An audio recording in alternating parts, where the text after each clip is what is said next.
Hey you, and welcome to this video where I will help you out how to connect a broker to MetaTrader 5. And today I show you this exactly on PC, but it works exactly the same on your mobile. So what you need to do right here is we go here to File, and then we go to Open an Account.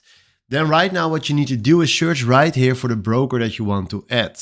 So let's say if you want to add FTMO, we fill in FTMO, search for it, and then he will automatically give you right here the broker that you need.